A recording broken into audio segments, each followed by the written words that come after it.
Hello everyone, welcome back to our channel. जैसे कि आपको पता है कि DSSB TGT नेचुरल साइंस का जो हमारा एग्ज़ाम होगा उसके बायोलॉजी के सिलेबस में आपकी टोटल 21 यूनिट्स थी, जिनमें से 10 यूनिट ग्रेजुएशन के टॉपिक से दी गई थी, जिसमें से 5 यूनिट मैं आपको ऑलरेडी कंप्लीट करा चुकी हूँ। और हमारी जो 6 यूनिट है ग्रेजुएशन की वो है इम्यूनोलॉजी। इम्यूनोलॉजी में उन्होंने आपसे क्या क्या टॉपिक्स एक्सपेक्ट किए हैं। Overview of the immune system जो मैं आपको करा चुकी हूँ। Cells and organ of the immune system जो मैं आपको करा चुकी हूँ। आज हम पढ़ेंगे एंटीजन एंड एंटीबॉडीज के बारे में। ठीक है, तो एंटीजेंस के बारे में आपको क्या क्या पढ़ना है। बेसिक प्रॉपर्टीज आपको मालूम होनी चाहिए एंटीजन की क्या है। B and T cell epitopes के बारे में आपको जानना है। हैप्टेंस क्या होते हैं और एडजुवेंट्स क्या होते हैं।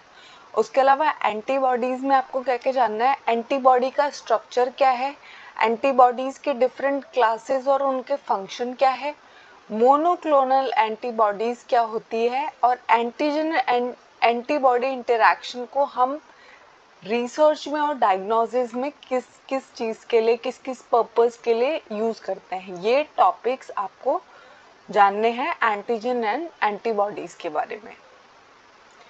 तो सबसे पहले एंटीजन क्या होता है। तो ऐसा कंपाउंड जो जब आपकी बॉडी में आता है और वो क्या करता है, एक रिस्पॉन्स जनरेट करता है, एक रिस्पॉन्स को इवोक करता है, तो उसको हम क्या बोलते हैं, एंटीजन बुलाते हैं। तो एंटीजन जो होता है मोस्टली वो कॉन्जुगेटेड प्रोटीन्स होते हैं, यानी कि लिपोप्रोटीन्स, ग्लाइकोप्रोटीन्स, न्यूक्लियोप्रोटीन्स। ठीक है, तो अगर प्रोटीन्स कॉन्जुगेटेड फॉर्म में है तो वो क्या करते हैं, आपकी बॉडी में एक रिस्पॉन्स जनरेट कर सकते हैं, और इसको हम क्या बुलाते हैं, एंटीजन बुलाते हैं। तो किसी भी कंपाउंड की जो एबिलिटी होती है एंटीबॉडी के साथ बाइंड करने की, उसको हम क्या बोलते हैं, एंटीजेनिसिटी। अगर आपके बॉडी में कोई भी कंपाउंड है जो एंटीबॉडी से बाइंड कर सकता है तो इस प्रॉपर्टी को हम क्या बुलाते हैं, एंटीजेनिसिटी बुलाते हैं। ठीक है, उसके बाद इम्यूनोजन क्या होता है। थोड़े थोड़े डिफरेंस है इनके अंदर, लेकिन आपको मालूम होना चाहिए कि क्या होते हैं। तो इम्यूनोजन का मतलब होता है ऐसा एजेंट जो आपकी बॉडी में अगर प्रेजेंट है तो वो क्या करे, इम्यूनिटी रिस्पॉन्स ला सके, इम्यून रिस्पॉन्स ला सके। आपके जो सेल्स है इम्यून सिस्टम के, उनको उनसे एक रिस्पॉन्स प्राप्त कर सके। यानी कि अगर कोई भी, सोचो एक फॉरेन पार्टिकल है, वो आपकी बॉडी में एंटर कर गया, उसको आप इम्यूनोजन की कैटेगरी में तभी डालोगे अगर वो आपकी बॉडी में एक इम्यून रिस्पॉन्स जनरेट करता है। आपकी इम्यून सेल्स अगर उसके अगेंस्ट एक्टिव हो जाती हैं, एक इम्यूनिटी रिस्पॉन्स देती है, तो ही आप उस सब्सटेंस को इम्यूनोजन बुलाओगे। अगर कोई सब्सटेंस आपकी बॉडी में है और वो एंटीबॉडी से बाइंड कर सकता है तो उसको आप एंटीजेनिसिटी बुलाओगे। इसलिए जितने भी जो इम्यूनोजन्स होते हैं, जो इम्यून रिस्पॉन्स ला सकते हैं, वो सारे के सारे एंटीजन्स होते हैं, लेकिन सारे के सारे जो एंटीजन्स होते हैं वो इम्यूनोजन्स नहीं होते। यानी कि हर कोई जिसको हम एंटीजन की कैटेगरी में रखते हैं, ज़रूरी नहीं है कि वो क्या कर सके, इम्यून रिस्पॉन्स इवोक कर सके। तो ये जो स्टेटमेंट है आपको बहुत ध्यान से रखना है। सोचिए एग्जाम में ये स्टेटमेंट आ गया कि all immunogens are antigens but not all antigens are immunogens. तो आपको मालूम होना चाहिए कि जितने भी सब्सटेंस आपकी बॉडी में इम्यून रिस्पॉन्स को इवोक कर रहे हैं उनको हम एंटीजन की कैटेगरी में तो रखते हैं, पर सारे के सारे जो एंटीजन्स होते हैं वो इम्यूनोजन नहीं हो सकते। सारे के सारे एंटीजन एक इम्यून रिस्पॉन्स जनरेट नहीं करवा सकते। ये है हमारा एंटीजन। ठीक है, तो ऐसा कोई भी कंपाउंड जो आपकी बॉडी में है और वो एक किसी प्रकार का रिस्पॉन्स अगर इवोक करता है उसको हम एंटीजन बोलते हैं। अगर वो इम्यून रिस्पॉन्स को इवोक करता है तो उसको हम इम्यूनोजन बोलते हैं। ठीक है, और अगर कोई एंटीबॉडी से बाइंड कर सकता है तो इस प्रॉपर्टी को हम एंटीजेनिसिटी बोलते हैं। उसके बाद है, हर एक एंटीजन को अगर आप देखोगे ना, उसके ऊपर है ना बहुत सारे एपिटोप्स प्रेजेंट होते हैं। तो एपिटोप्स क्या होते हैं, ये एक तरीके के मार्कर है। अगर आपको किसी की पहचान करनी है तो आपने ना उसके ऊपर कोई मार्कर लगा दिया, तो ये जो एपिटोप्स है ना, ये भी मार्कर्स होते हैं जिनको है ना एंटीबॉडी आइडेंटिफाई करती है और इस पार्ट के साथ बाइंड कर जाती है। यानी कि अगर एंटीजन के ऊपर एंटीबॉडी को बाइंड करना है तो क्या करेगी, उसके ऊपर एपिटोप्स को आइडेंटिफाई करेगी और उन एपिटोप्स के साथ जाके बाइंड करती है। ठीक है, तो ये उनका आइडेंटिफाई का तरीका होता है। तो आपकी एंटीबॉडी किसी भी एंटीजन को कैसे पहचानती है, उसके ऊपर जो एपिटोप्स लगे हुए हैं उनकी मदद से उनको पहचानती है। उसके बाद आपको बेसिक प्रॉपर्टीज मालूम होनी चाहिए एंटीजन्स की। तो एंटीजन जो होता है वो कोई भी फॉरेन सब्सटेंस है आपकी बॉडी में जो इम्यून रिस्पॉन्स को जनरेट कर सके, मतलब ये बेसिक प्रॉपर्टीज है। लेकिन ऐसा नहीं है कि हर एक एंटीजन ऐसा कर ही सकता है, हर कोई एंटीजन जो होता है वो इम्यून रिस्पॉन्स इवोक कर सके ऐसा ज़रूरी नहीं है। उसके अलावा आपका जो एंटीजन है उसका मॉलिक्यूलर मास 14,000 से लेके 6 लाख तक, 6 लाख डाल्टन के बीच में रेंज कर सकता है। ठीक है, ये मेनली क्या होते हैं, आपके एंटीजन जो होते हैं मेनली क्या फॉर्म में प्रेजेंट रहते हैं, या तो प्रोटीन्स होते हैं या फिर पॉलीसैकेराइड्स होते हैं। यानी कि अब मोस्टली आपके देखो, अभी हमने देखा था आपके जो एंटीजन्स है वो क्या है, ग्लाइकोप्रोटीन्स है, न्यूक्लियोप्रोटीन्स है, और वो पॉलीसैकेराइड के भी मिलके बने हो सकते हैं। ठीक है, केमिकली कॉम्प्लेक्स होते हैं, तो अगर मतलब केमिकली अगर बहुत सिंपल है तो उतना ज़्यादा अच्छा इम्यून रिस्पॉन्स नहीं ला पाएंगे, लेकिन अगर केमिकली कॉम्प्लेक्स होता है तो बहुत अच्छा इम्यूनोजेनिक रिस्पॉन्स लेके आते हैं। उसके बाद एंटीजन जो होते हैं वो स्पीसीज स्पेसिफिक होते हैं। ठीक है, हर एक एंटीजन इम्यूनोजन नहीं होता है, ये बात ध्यान रखनी है। ठीक है, उसके बाद आता है B and T cell epitopes. तो एपिटोप क्या होता है, ये एंटीजेनिक डिटर्मिनेंट है, यानी कि आपके एंटीजन का एक ऐसा पार्ट है जिसको इम्यूनिटी पहचानेगी, जिसको आपके एंटीबॉडीज रिकॉग्नाइज करेंगे। ये एक तरीके के मार्कर है। ठीक है, जैसे आपको है ना अपने एक फ्रेंड को पहचानना है, ठीक है, और आप उससे पहली बार मिल रहे हो तो आप उसको क्या बोलोगे, कोई स्पेशल सी चीज पहन के आने को बोलोगे या कोई मार्कर पहन के आने को बोलोगे कि उसके थ्रू आप उसे पहचान पाओगे कि आप कैप लगा के आना या फिर कोई फूल लेके खड़े रहना। ठीक है, तो आप उससे उसे पहचान पाओगे। तो इसी तरीके से हमारे एंटीजन्स को कैसे रिकॉग्नाइज करती है हमारी एंटीबॉडी, उसके ऊपर जो एपिटोप्स प्रेजेंट होते हैं उसको रिकॉग्नाइज करती है। उसके बाद बी सेल एपिटोप क्या होते हैं और टी सेल एपिटोप क्या होते हैं। तो ऐसे एपिटोप जिनको हमारी बी सेल रिकॉग्नाइज करते हैं, हमारे जो बी लिम्फोसाइट होते हैं जिनको वो रिकॉग्नाइज करते हैं, उनको हम बी सेल एपिटोप बुलाते हैं। और मोस्टली जो हमारी बी सेल होती है वो है ना सोल्यूबल एंटीजेंस, जो घुलने वाले एंटीजेंस होते हैं, सोल्यूबिलिटी जिनके अंदर प्रेजेंट होती है, ऐसे एपिटोप्स को रिकॉग्नाइज करती है। उसके बाद आते हैं हमारे टी सेल एपिटोप। तो ऐसे एपिटोप जिनको हमारे टी लिम्फोसाइट पहचानेंगे, यानी कि आपकी जो टी सेल है वो जाके जिनके साथ बाइंड करेगी, वो जिन एपिटोप्स को पहचानेगी उसको हम क्या बोलते हैं, टी सेल एपिटोप बोलते हैं। और मोस्टली जो आपकी टी सेल होती है वो है ना ऐसे एंटीजेंस को पहचानती है जिनके पास है ना मोस्टली पेप्टाइड यानी कि प्रोटीन पार्ट से मिलके बने होते हैं, और उसके साथ क्या कंबाइन होना चाहिए, आपका MHC मॉलिक्यूल होना चाहिए, जिसको हम मेजर हिस्टोकम्पैटिबिलिटी कॉम्प्लेक्स बुलाते हैं। ठीक है, तो जिसके ऊपर क्या होगा, मोस्टली ओनली पेप्टाइड प्रोटीन से बना हुआ पार्ट होगा, उसको रिकॉग्नाइज करते हैं हमारे टी सेल, और जो हमारे सॉल्युबल एंटीजेंस होते हैं उसको रिकॉग्नाइज करते हैं हमारे बी सेल। तो सोचो आपसे एग्जामिनर ने ऐसा पूछ लिया कि सॉल्युबल एंटीजेंस को कौन सा एपिटोप रिकॉग्नाइज करता है, कौन रिकॉग्नाइज करता है, तो आपको मालूम होना चाहिए कि जो हमारी बी लिम्फोसाइट्स होते हैं, बी सेल्स होते हैं, वो किसको रिकॉग्नाइज करते हैं, सॉल्युबल एंटीजेंस को रिकॉग्नाइज करते हैं।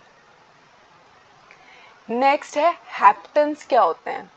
तो जो छोटे छोटे मॉलिक्यूल्स होते हैं जो इम्यूनोजेनिक नहीं है बाय देमसेल्फ, यानी कि वो इतने स्मॉल मॉलिक्यूल्स है, उनका मॉलिक्यूलर मास इतना कम है कि वो अपने आप तो अपनी नेटिव फॉर्म में खुद तो कोई इम्यूनोजेनिक रिस्पॉन्स नहीं ला सकते, लेकिन अगर वो किसी के साथ कंबाइन हो जाते हैं, यानी कि अगर वो किसी प्रोटीन के साथ कंबाइन हो गए, किसी कार्बोहाइड्रेट के साथ कंबाइन हो गए, ठीक है, किसी और पार्ट के साथ कंबाइन हो जाते हैं, तो क्या कर सकते हैं, इम्यूनोजेनिक रिस्पॉन्स इवोक कर सकते हैं आपकी बॉडी में। तो हैप्टेंस में क्या क्या आ सकते हैं, प्रोटीन से बने हो सकते हैं, कार्बोहाइड्रेट से बने हो सकते हैं, न्यूक्लिक एसिड के बने हो सकते हैं, लिपिड से बने होते हैं, स्मॉल ऑर्गेनिक मॉलिक्यूल हो सकते हैं।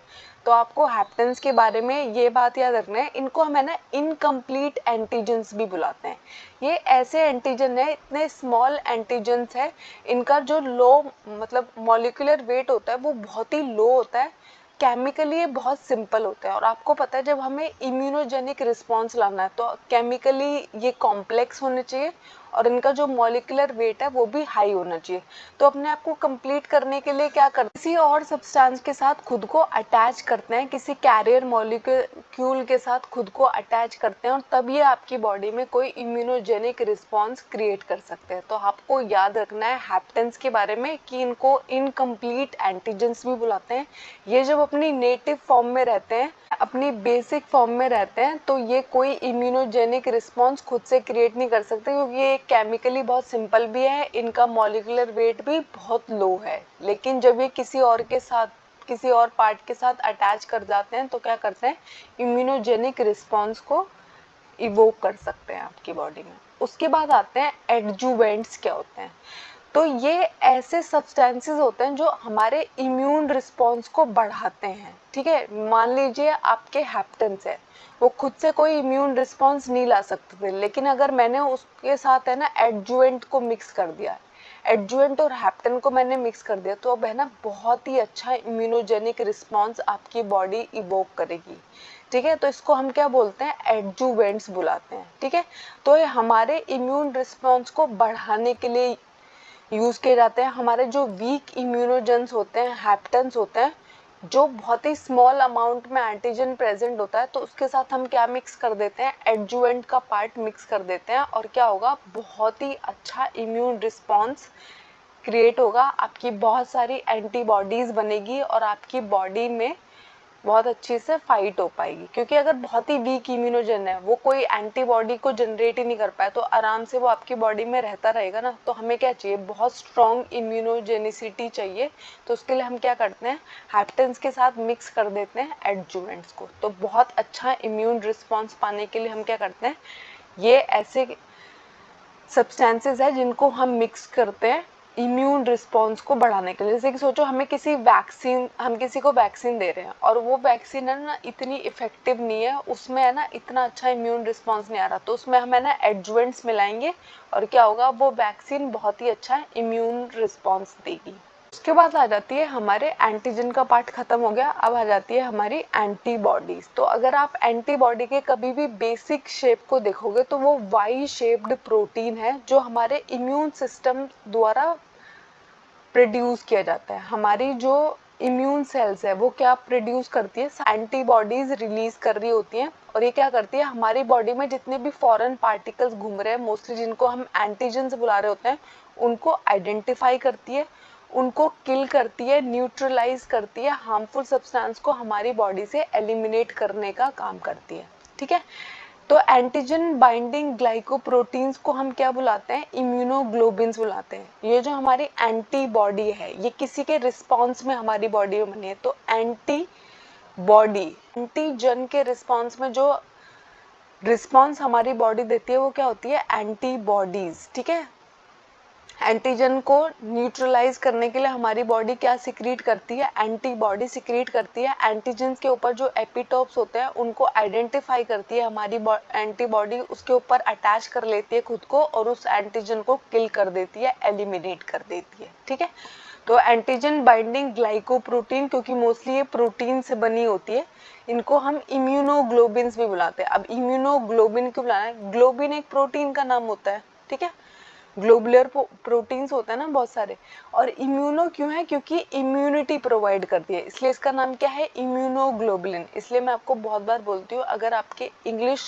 के वर्ड्स का अंडरस्टैंडिंग स्ट्रांग है ना, तो आप साइंस के बहुत सारे क्वेश्चन तो ऐसे ही सॉल्व कर सकते हो। उसके अलावा है ना, हमारी बॉडी में जो प्लाज्मा सेल्स होती है, स्पेशली जो हमारी बी लिम्फोसाइट्स होते हैं, वो क्या करती है, एंटीबॉडी रिस्पॉन्स देती है। यानी कि हमारी एंटीबॉडीज को सिक्रीट करने का काम कौन करती है, हमारी बी सेल्स करती है, जिनको हम प्लाज्मा सेल्स भी बुलाते हैं। ठीक है, ये बात याद रखनी है आपको कि हमारी जो बी सेल होती है मोस्टली वो एंटीबॉडी प्रोड्यूस करती है और उसके इस तरीके से हमारी बॉडी से जितने भी फॉरेन पार्टिकल्स हैं उनको किल कर देती है, ठीक है।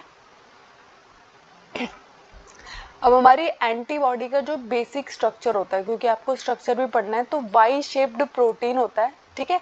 सिंपल जो आपका इम्यूनोग्लोबिन होता है वो 4 लीनियर पॉलीपेप्टाइड चेन से मिलके बना होता है, जिनमें से है ना 2 चेन जो आइडेंटिकल है उनको हम बुलाते हैं हैवी चेन्स, और 2 आइडेंटिकल चेन्स को हम क्या बुलाते हैं, लाइट चेन। यानी कि टोटल 4 चेन्स है पॉलीपेप्टाइड की मिलके बनी हुई, यानी कि प्रोटीन की मिलके बनी हुई है। उनमें से जो 2 एकदम सेम दिख रही होगी उन 2 को हम क्या बुलाएंगे, लाइट चेन बुलाएंगे। जो 2 एक दूसरे से सेम दिख रही होगी उनको हम हैवी बुलाएंगे, ठीक है। तो लाइट चेन जो होती है वो स्मॉलर होती है और वजन में भी हल्की होगी, लाइट नाम है उसका। तो वेट में भी हल्की होती है, मॉलिक्यूलर वेट भी उसका बहुत कम होता है। और हमारी जो हैवी चेन्स है उसको हम डेजिग्नेट करते हैं H से, लाइट चेन को हम डेजिग्नेट करते हैं L से, ठीक है। तो हमारे इम्यूनोग्लोबिन में 2 हैवी चेन है, 2 लाइट चेन है, और इसलिए इनको आप क्या लिखते हो, जब कभी आपसे इम्यूनोग्लोबिन लिखने के लिए बोला जाता है तो आप H2L2 लिख देते हो। तो इसका मतलब है 2 हैवी चेन्स है और 2 लाइट चेन्स है, इनको आपस में बाइंड करके रखने का काम। तो देखो ये होता है हमारी एंटीबॉडी का बेसिक स्ट्रक्चर। तो आपको दिख रहा है ये 2 जो बड़े वाली चेन्स है इनको हम क्या बुला रहे हैं, हैवी चेन बुला रहे हैं। जो 2 छोटे वाली चेन है उसको हम क्या बुला रहे हैं, लाइट चेन बुला रहे हैं। फिर आपको है ना एंटीजन बाइंडिंग साइट दिख रही है, जिसको है ना यहाँ पे आके आपका जो एंटीजन है उसकी जो एपिटॉप वाली साइट है वो यहाँ आकर बाइंड कर जाएगी। उसके अलावा अगर आप इनको देखोगे ना, आपसे ये पूछा जा सकता है कि ये चेन्स आपस में कनेक्टेड कैसे रहती हैं। तो डाइसल्फाइड बॉन्ड बन रखे हैं, दिख रहा है आपको सल्फर के जो बॉन्ड बना रखे हैं। तो इसका मतलब क्या होता है, यहाँ पे डाइसल्फाइड बॉन्ड यूज किए जाते हैं। इनको आसपास रखने के लिए, हेल्ड टुगेदर रखने के लिए क्या किया जाता है, डाइसल्फाइड बॉन्ड का यूज किया जाता है, ठीक है। उसके बाद आपका एंटीजन जो है वो बाइंड करेगा यहाँ पे, और उसके बाद एंटीबॉडी और एंटीजन जब एक दूसरे के साथ बाइंड कर जाएंगे तो एंटीबॉडी उसको किल कर देगी, उस फॉरेन पार्टिकल को किल कर देगी, ठीक है। आई होप स्ट्रक्चर में आपको कोई डाउट नहीं है। ये प्रोटीन की मिलके बनी होती है, 2 लाइट चेन होती है, 2 हैवी चेन होती है, इनके बीच में जो बॉन्ड है सल्फाइड बॉन्ड होता है, ठीक है। उसके बाद एंटीबॉडी को हमने क्लासिफाई कैसे किया है, तो अगर आप अपने इम्यूनोग्लोबिन्स को देखोगे तो आपके जो सीरम में प्रोटीन है, आपका जो पूरा का पूरा बॉडी में सीरम है उसके अंदर जितने भी प्रोटीन्स है उसमें से 20 से 25% क्या रहते हैं, आपके इम्यूनोग्लोबिन्स रहते हैं, आपकी एंटीबॉडीज प्रेजेंट रहती हैं, ठीक है। तो हमने है ना इनके बीच में जो छोटे छोटे डिफरेंसेस है उनके बेसिस पे हमारी एंटीबॉडी को कैटेगराइज किया है 5 टाइप्स में। एग्जाम में आपसे पूछा जा सकता है कि एंटीबॉडी के कितने टाइप होते हैं, तो IgA, IgD, IgE, IgG and IgM, ये 5 टाइप की आपकी एंटीबॉडीज रहती है आपके शरीर में, ठीक है। अब इनके फंक्शंस क्या है ये हमें देखना है। तो सबसे पहले है हमारी IgG एंटीबॉडी। अगर आपके सीरम को मैं ले लूँ और उसमें मैं ना एंटीबॉडीज का लेवल चेक करूँ तो सबसे ज़्यादा एंटीबॉडी मोस्ट अबंडेंट जो रहेगी वो होती है IgG। तो सबसे ज़्यादा आपके सीरम में जो एंटीबॉडी मिलती है वो होती है IgG। इसकी जो हैवी चेन है, देखो ये सारे के सारे जो एंटीबॉडीज है ना, हमने इनके अलग अलग नाम क्यों रखे, किसी का नाम A रखा, किसी का नाम G रखा, क्योंकि जो इनकी हैवी चेन है ना उसमें डिफरेंस होता है। तो इसकी हैवी चेन किसकी बनी होती है, गामा मॉलिक्यूल की बनी होती है, ठीक है।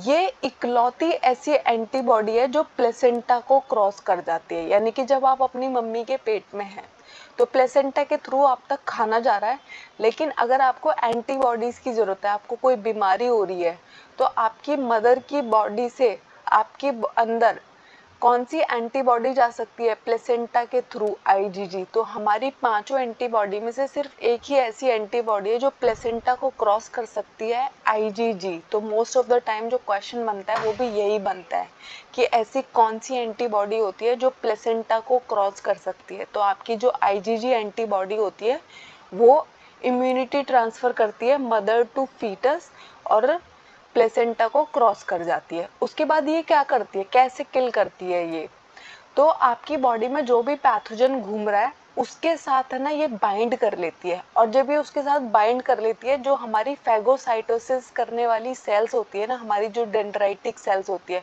वो पहचान जाती है, उसको समझ आ जाता है कि वो वाली जो पैथोजन घूम रही है ना, देखो उसके साथ आईजीजी एंटीबॉडी अटैच हो गई है, वही हमारा टारगेट है, और ये जाके उस सेल का फैगोसाइटोसिस हो जाता है।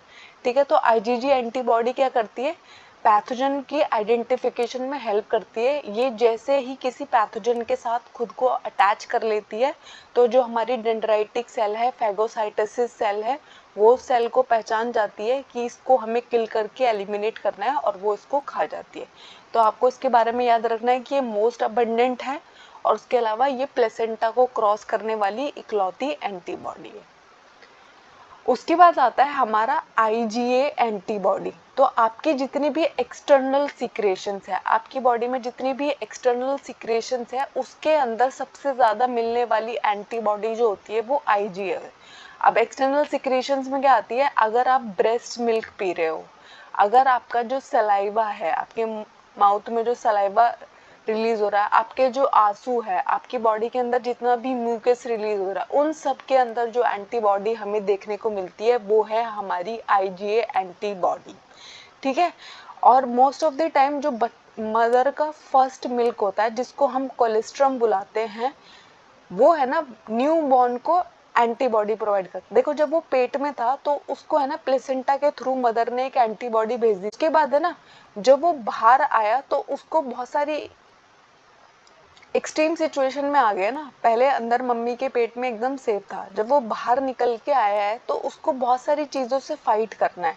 तो वो है ना मम्मी का जो दूध पी रहा है, कोलेस्ट्रम के थ्रू से कौन सी एंटीबॉडी मिल रही है, आईजीए एंटीबॉडी मिल रही है। तो आपसे पूछा जाता है बहुत बार कि ब्रेस्ट मिल्क के अंदर कौन सी एंटीबॉडी प्रेजेंट होती है, आईजीए एंटीबॉडी होती है। ठीक है, उसके अलावा आपकी जो एक्सटर्नल सिक्रेशंस है उनमें सबसे ज़्यादा मिलने वाली एंटीबॉडी भी कौन है, आईजीए। आपके जो आंसू है, आपके जो सलाइवा है, आपका जो म्यूकस है, आपकी बॉडी में जितना भी म्यूकस रिलीज हो रहा है, आपके पेट में रिलीज हो रहा हो, चाहे आपके चेस्ट वाले एरिया में रिलीज हो रहा हो, चाहे आपके जेनाइटल एरिया में रिलीज हो रहा हो, तो जो भी आपकी म्यूकस प्रोड्यूसिंग सेल्स है, उस म्यूकस के अंदर कौन से एंटीबॉडी आपको मिलती है, आईजीए एंटीबॉडी मिलती है।